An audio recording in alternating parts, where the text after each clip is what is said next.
right, let's go straight to it. Welcome back to the morning show. Ladies and gentlemen, it is Ojinika Pepedemoji, the chief of Ubu Quarter. Take it away. Yes, I know why you said Pepedem. Yes. Red, right? Yes. Ayo, you are also red. in red. Oh, I'm wearing your favorite color. Red. Good morning. Yes, the actual color. Yeah. Good morning, Anthony Killer. Yeah. Red pepper. All right, good morning, good morning. Well, good morning to you, viewers. Let's begin what's trending with this shocking footage showing the national president of the Afenifere Youth Council, Prince Eniola Ojajuni, appealing to Nigerians to come to his aid as a kidnapper pointed a loaded gun to his face. Ojajuni was kidnapped last week while he was on his way to Abuja.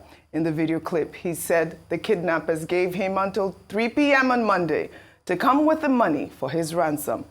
This footage may be disturbing to some viewers, so viewer discretion is advised. Let's take a look. Hello, good evening. Shifolushola okay.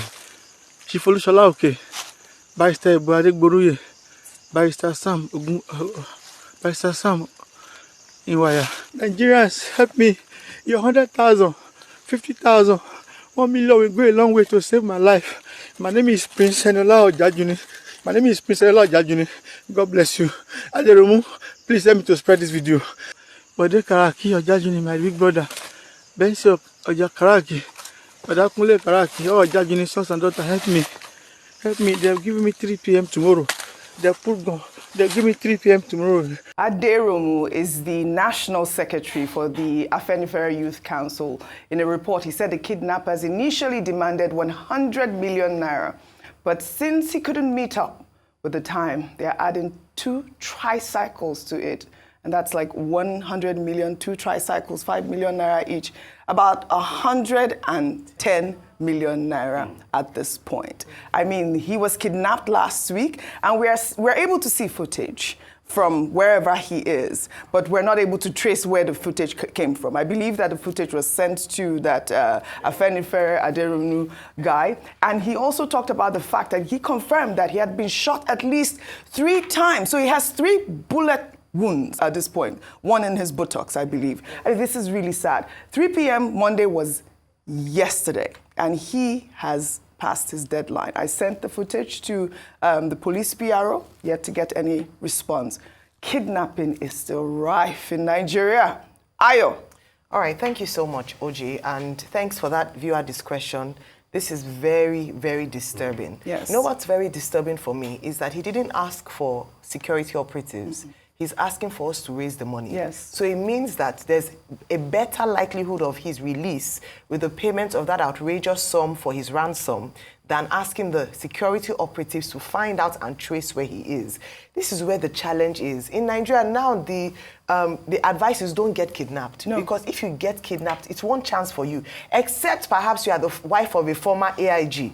Then they will do everything within their powers to make sure they are rescued. And this is why we keep saying there's a big problem. Yes. It's not just in Abuja. Kidnapping is still rife. And I speak because I'm consistently talking about how, the security agencies are trying, they're doing better. And I said it just about last week or 2 weeks ago that security is better now. But now it is worrying and sickening to see that this is still happening. And then Nigerians don't have a hope in security agencies to actually rescue them. The hope now is for us to collectively come together to raise money. It means that there's an industry, a kidnapping industry in Nigeria that is thriving, and there's no deterrent to it, that they are bold enough to arrest a prominent member like this and put a gun to his face in the public glare and ask for money. And people, rather than taking this video to security operatives for them to take action, because of their lack of action, would rather ask Nigerians to raise funds to continue to fund the pockets of these kidnappers. I shared with you a story about someone who is still in captivity. Unfortunately, a young girl. This happened in Port Harcourt.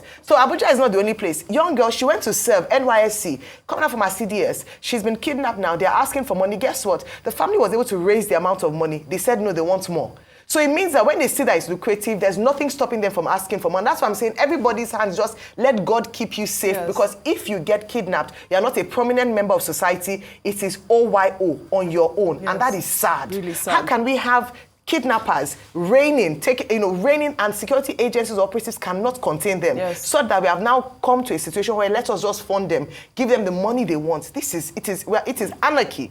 And something has to be said about that. Then on NYC, if you cannot secure our children, stop sending them to other states. Absolutely. Stop putting their lives in danger if you are not able to do anything about it. Absolutely. It's sickening. Everybody is just keep yourself safe and pray that nothing happens to you, because it looks like the police, all the security apparatus, they're not doing anything to help Nigerians. I am really sorry about what you're going through, because I can see you tearing up at this moment. So sad. I really, really hope that your friend and the Afenifere man will be released. I've sent the video out already, and hopefully this plea will help the security forces find where these kidnappers are, because that's really what we need. A quick comment.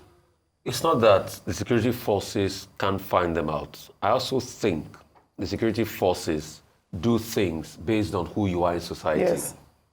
We all saw how they responded to the wife of the former police IG. I said that, yeah. Why can't they help? Oji, before you started this campaign, somebody called me over the weekend. Go and check out through my Twitter. I've been advocating for this Afenifere leader. In fact, let me tell you what they told me. Tell me.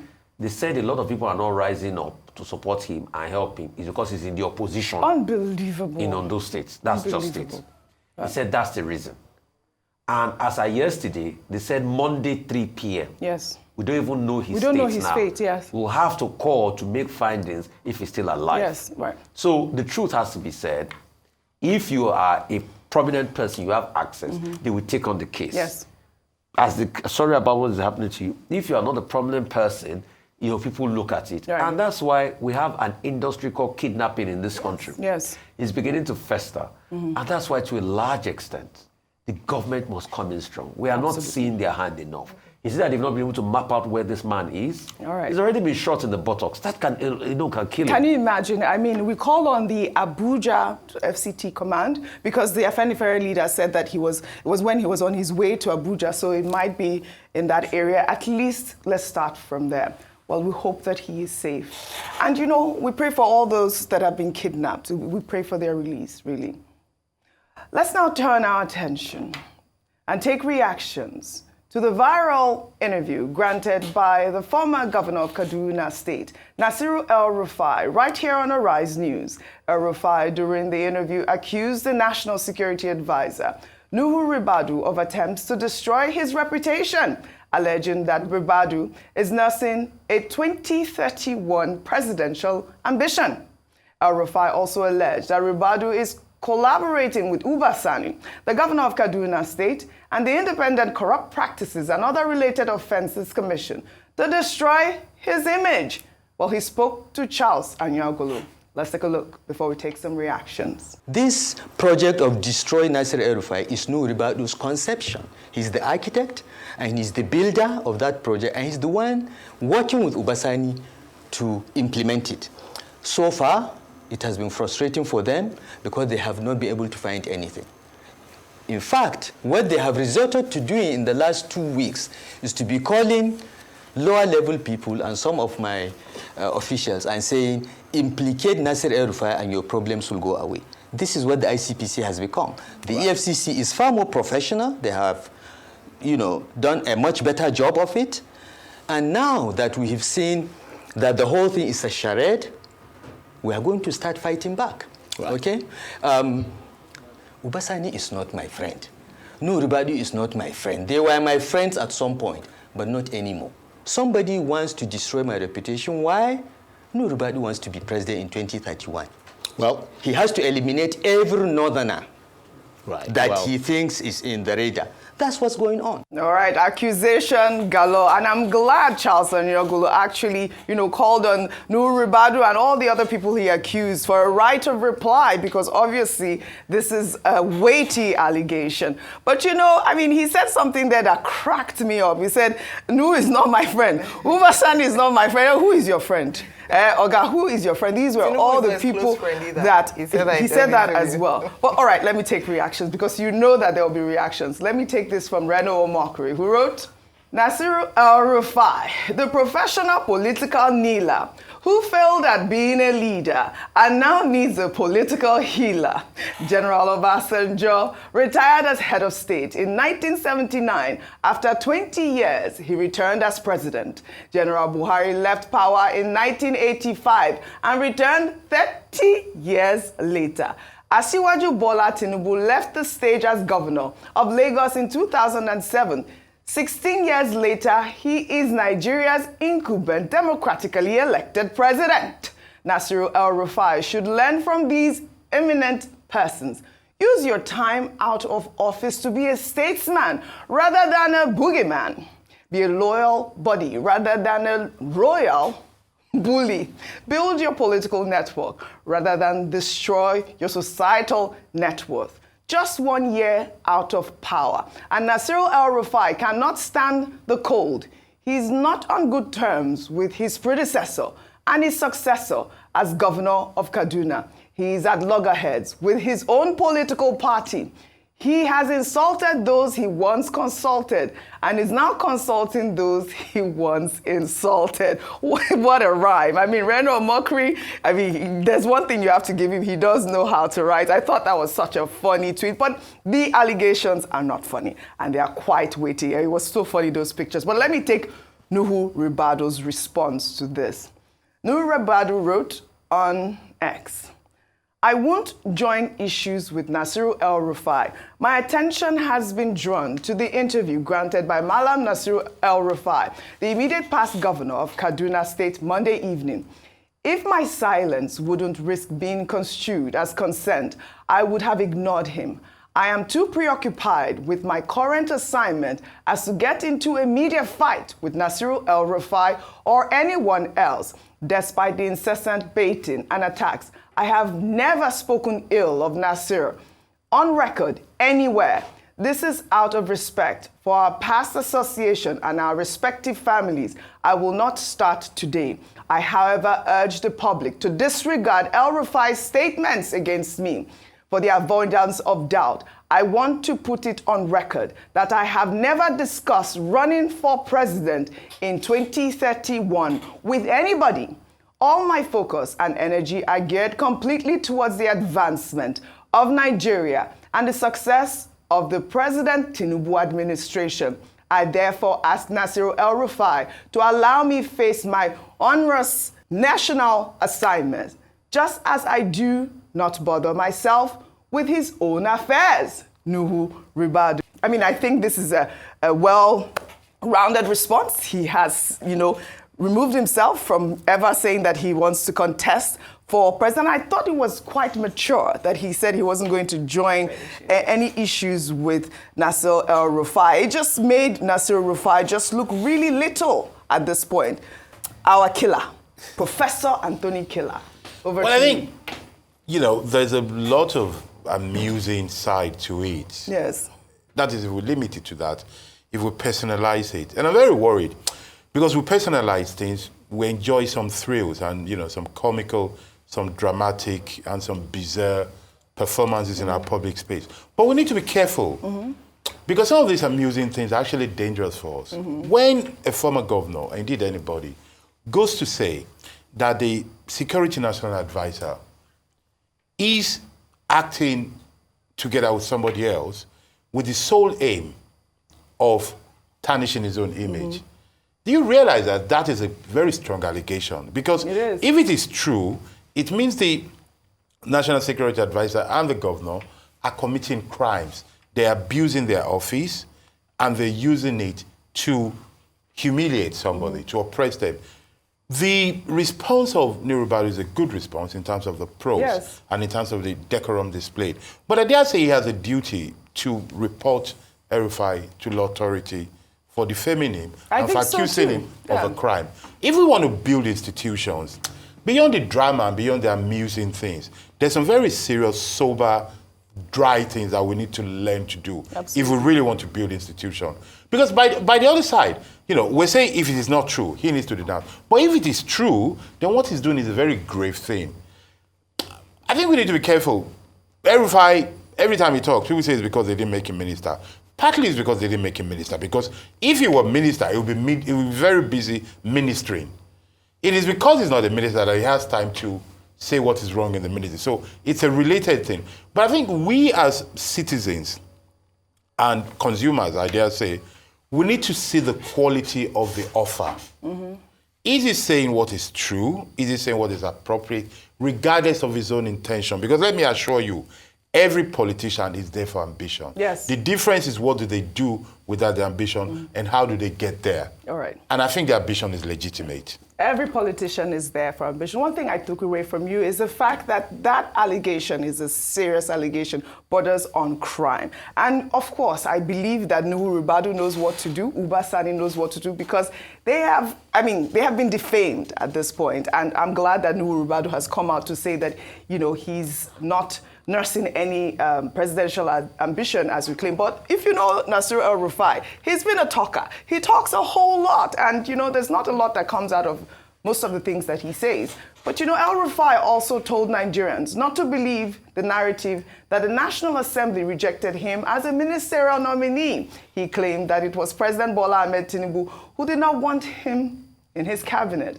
El-Rufai also recalled that President Tinubu had begged him publicly to suspend his plans and take up the ministerial offer. Let's take a look. The president publicly appealed to me to put my plans on hold, and through 2 months of negotiation, we finally agreed that he would nominate me as minister, and there are certain conditions I attached to that. I think along the line, either the president changed his mind or something else, because please don't believe the story that the National Assembly rejected me. The National Assembly had nothing to do with this. The president didn't want me in his cabinet. He changed his mind. Whatever it is, frankly, I don't care. And I told him and I moved on. What security? What was the security issue? I have been a governor for 8 years in one of the most difficult states in the country. Okay? I have been minister 20 years earlier. I've been in public life in the last 25, 26 years. What is the security issue? Where is the report? What about other ministers far less qualified, far less experienced, with huge controversies around them that scaled through because the president made a call? All right. He's saying here that it was not a security issue and that it was President Tinubu's decision. And I kind of remember that, there was a time when that actual happened. And I'll take Fares's tweet.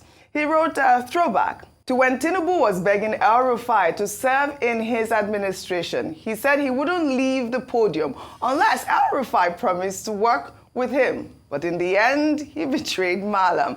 Oh, let's take a look at that video. I'm openly begging Nasiru El-Rufai not to run away for additional degree excuse. We are not going to let you run away. Your vision, creativity, and resiliency in turning a rotten situation to a bad one is necessary at this critical time. Dear brother Nasiru, make a promise. We won't let you run away from the country.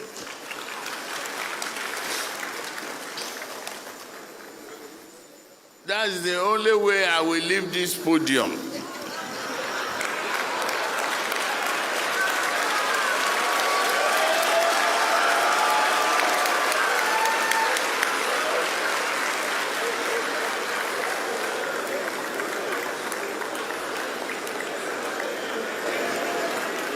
Where is the promise? You make the promise. I promise. Okay. Thank you.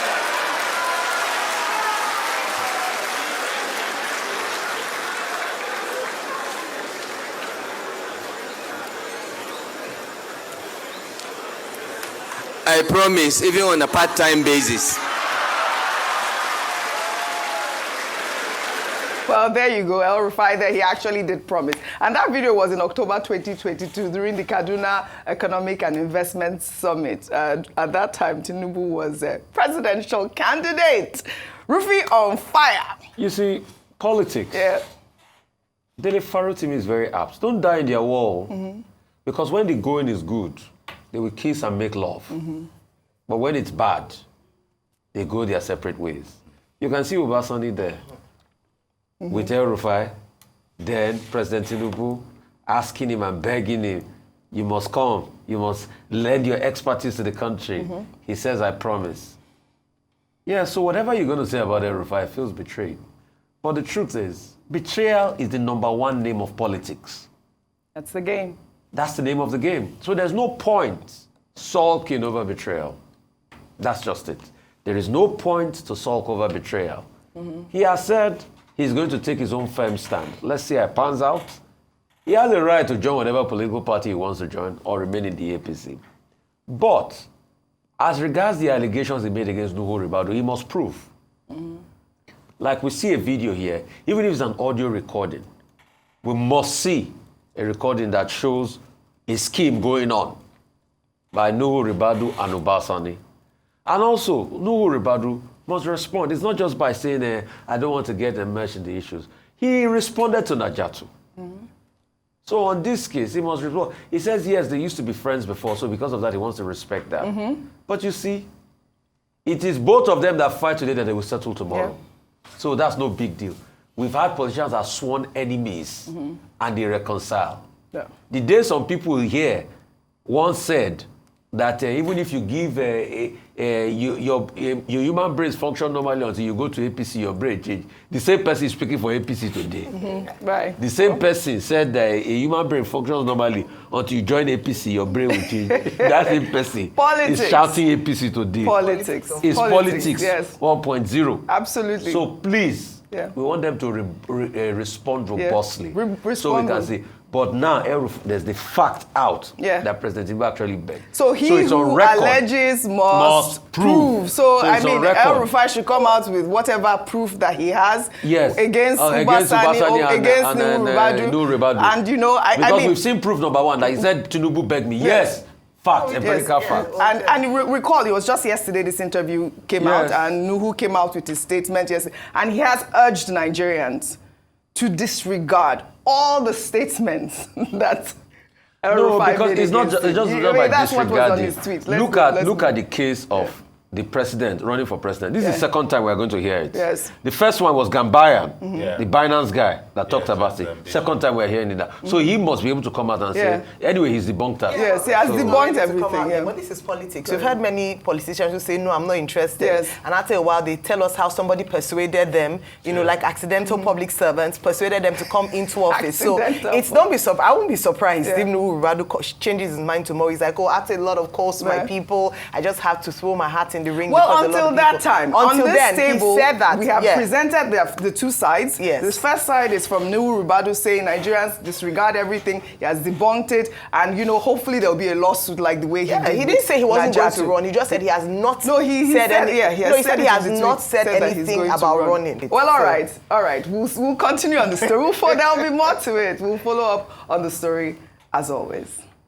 Well, in another development, human rights activist Eniola Ojajuni clashed with security operatives on Monday after they tried to block his entry into the Federal High Court in Abuja.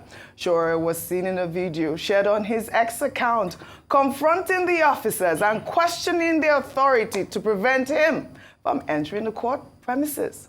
Let's take a look at the video before we come back for a discussion. Okay. Good morning, how are you now? Say, who are you shouting? Who is that? Do I look like Yaya Bello to you? I beg, go and sit down. Go and sit down. Hey, what's that? What's that? What's that? What's that? Yes. I'm a police officer. So what? Come out. I'm not coming out. Who are you? Can I know you? I have a business in court. Okay, please. No, I'm not coming out. I'm not coming out. You are not a court official.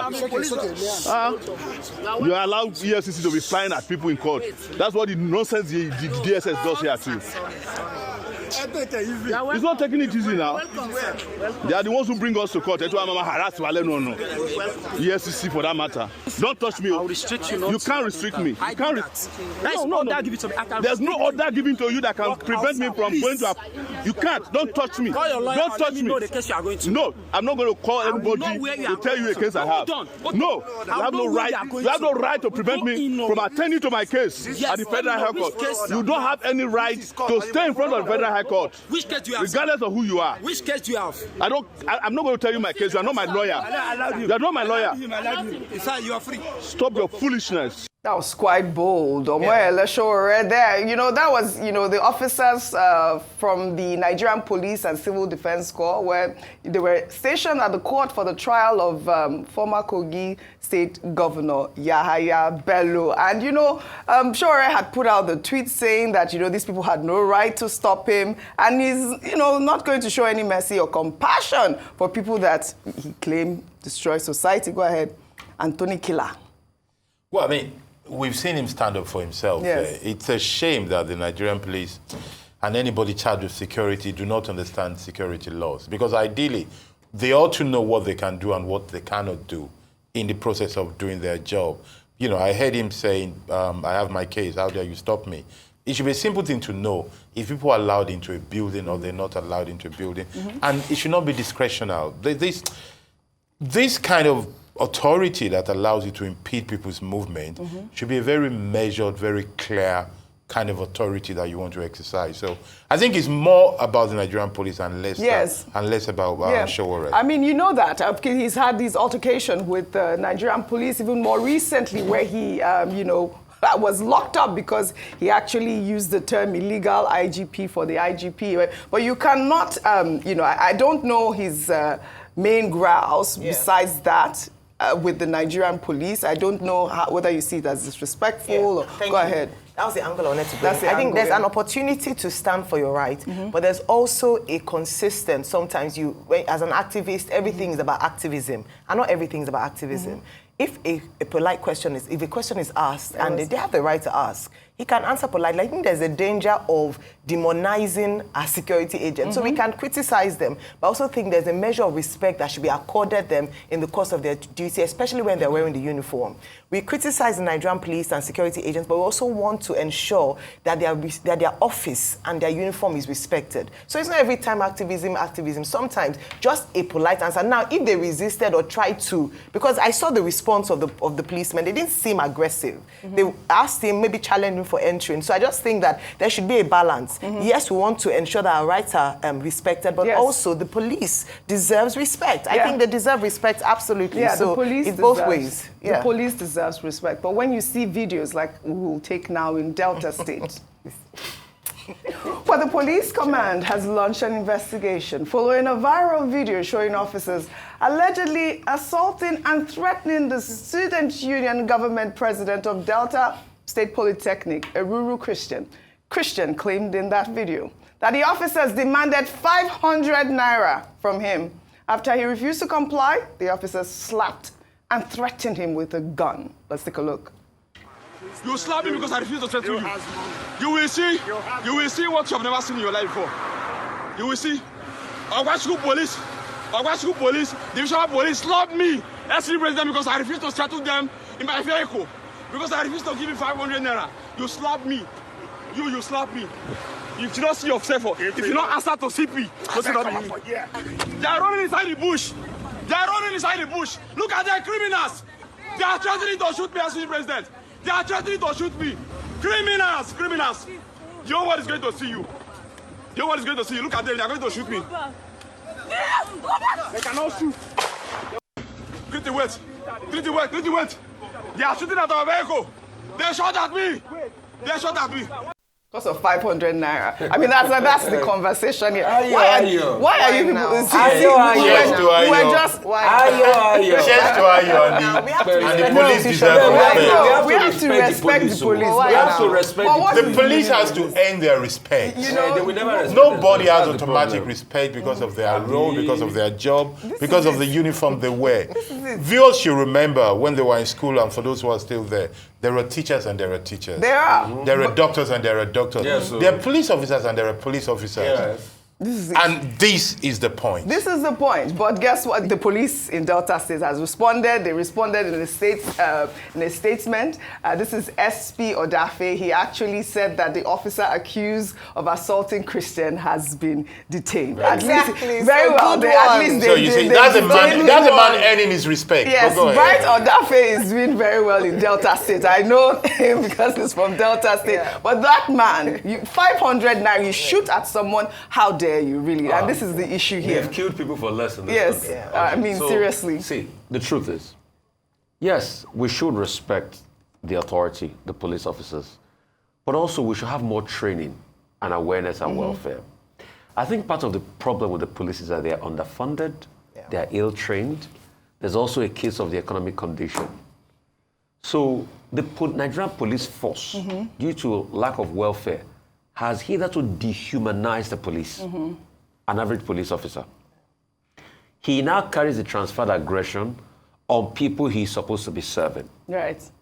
So that's the conundrum. Absolutely. When we fix other things, we'll start to enjoy the police. All right, we'll follow up on it. I mean, the man has been detained, so hopefully they learn from that. Good. Well, let's head over to Osun State now, where the governor of the state, Senator Ademola Adeleke, has sworn in the newly elected council chairman in the state, despite warnings from the police and federal government.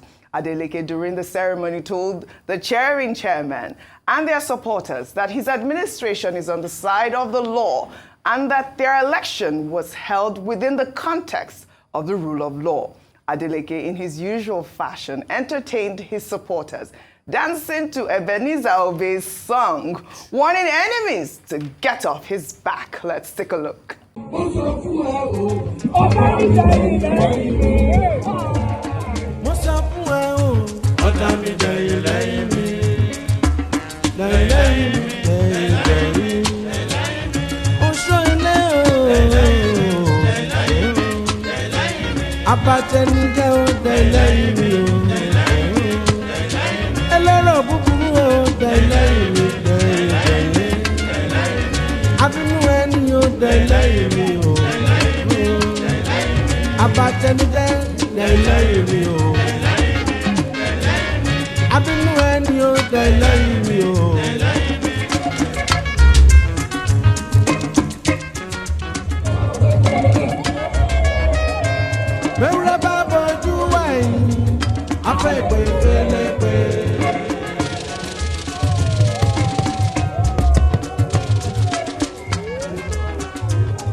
Rufai on fire!